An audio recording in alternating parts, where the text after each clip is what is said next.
l'inexplicable. Mario Dumont. Cube Radio. En direct à LCN. C'est le moment d'aller retrouver notre collègue Mario Dumont. Bonsoir, Mario.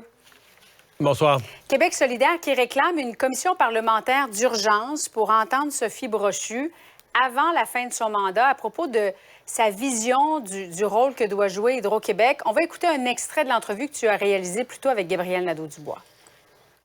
Là, Mme Brochu va quitter dans les prochaines semaines. Alors là, on dit ça suffit. Il faut entendre Mme Brochu sur le plan stratégique d'Hydro-Québec 2022-2026 et ce sera l'occasion d'entendre sa version des faits, sa vision pour la suite des choses, parce que tout le monde voit bien là, qu'il y a anguille sous roche, que depuis le départ de Mme Brochu se pose énormément de questions sur une éventuelle ingérence politique du gouvernement, sur les liens entre M. Fitzgibbon et cette société d'État. Mario, est-ce qu'il y a vraiment anguille sous roche? Est-ce que Québec solidaire a raison de demander à entendre Sophie Brochu? Ben, il y a un questionnement là, sur le départ de Mme Brochu. Je ne sais pas si c'est anguille sous roche, mais il y a un questionnement qui est là, c'est certain. Maintenant, on comprend que là, l'intervention qu'a faite Gabriel Nadeau-Dubois, elle est très politique. Parce que sur le plan des travaux parlementaires, sincèrement, il n'y a plus d'utilité là, d'entendre, en tout respect, Mme Brochu. Elle ne sera pas là pour mettre en place son nouveau plan. Fait qu'il n'y a pas d'utilité parlementaire à l'entendre sur, à l'entendre, mettons, je sais pas moi, à la mi-février, alors qu'au 11 avril, elle va quitter. Par contre, est-ce qu'une commission parlementaire sur l'avenir d'Hydro-Québec? Moi, je pense que là, on a un véritable questionnement. Toute la semaine, là, mettons de côté les personnalités, le départ de Mme Brochu, il y a un questionnement sur l'avenir d'Hydro-Québec, sur la vision qu'on peut avoir. Et là-dessus, à mon avis, une commission parlementaire pourrait être utile. Sur ce que les Québécois veulent, est-ce qu'on veut une société d'État, par exemple, ultra payante au détriment de l'environnement? Ouais. Pas nécessairement, mais je pense que les gens veulent avoir d'abord de la part du gouvernement une proposition un peu plus précise que ce qu'on a sur la table à l'heure actuelle. Soyons sérieux, M. Legault l'a redit cette semaine. Il faudrait qu'on ait une fois et demie la production d'Hydro-Québec. Il faudrait qu'on ait un Hydro-Québec et demi. Bon, quand tu regardes ça sommairement, tu dis, écoute, si on veut électrifier les transports, on veut électrifier les transports en commun. Après ça, il y a toutes nos entreprises là, qui sont polluantes, qui émettent des gaz à effet de serre. Faudrait électrifier aussi un certain nombre de leurs processus industriels.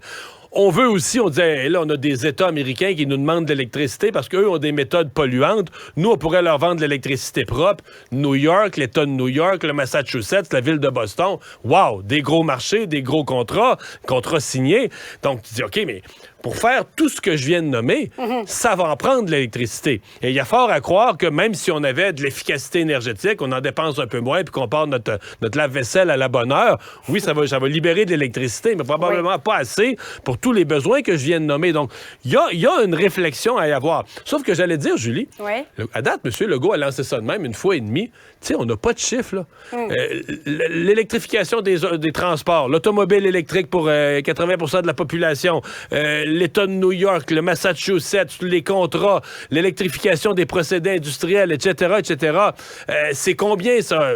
Je comprends que c'est approximatif, c'est des estimés, mais c'est combien qu'on estime? Puis après ça, avec l'efficacité énergétique, combien on pourrait aller chercher? Avec l'éolien, combien on pourrait aller chercher? Donc, jusqu'à quel point on a besoin d'un nouveau barrage? Moi, je pense que la réponse va être oui. Moi, personnellement, je suis ouvert à un nouveau barrage, mais quand je dis je suis ouvert, moi, comme contribuable, je veux des chiffres, je veux des données, je veux un plan énergétique plus précis. Et je pense que c'est ça là, qui va être attendu de la part du gouvernement. Donc, je reviens à Québec solidaire. Alors, quand il parle d'une commission sur Hydro-Québec, oui, il y a une logique. Entendre Mme Brochu, je pense que ça, c'est plus de la politique, de dire qu'on va créer un malaise, que le gouvernement ne veut pas l'entendre, les vraies raisons, puis tout ça. Mais derrière tout ça, il y a aussi la notion d'indépendance. Je pense que si on prend les interventions des trois partis d'opposition, du Parti libéral, du PQ et de Québec solidaire, ils mettent tous un peu un avertissement au gouvernement. Ils mettent tous un peu, tu sais, quand on dit mettre le pied là, sur le gros orteil de l'autre, juste pour l'avertir, dire, tu peux pas nous arriver avec une présidence à Hydro-Québec qui soit juste quelqu'un là, qui est un ami du régime puis qui va faire ce que... C'est ça. Il faut avoir une personne forte qui va mener Hydro-Québec. Pas qu'il va aller à l'encontre des volontés de l'actionnaire principal. Il doit aller dans le sens de l'actionnaire principal. Mais faut qu'il y ait, faut qu'il y ait un ou une véritable leader à Hydro-Québec. On le rappelle, M. Legault rencontre les différents partis d'opposition la semaine prochaine concernant Hydro-Québec. Merci, Mario. Ah voilà, c'est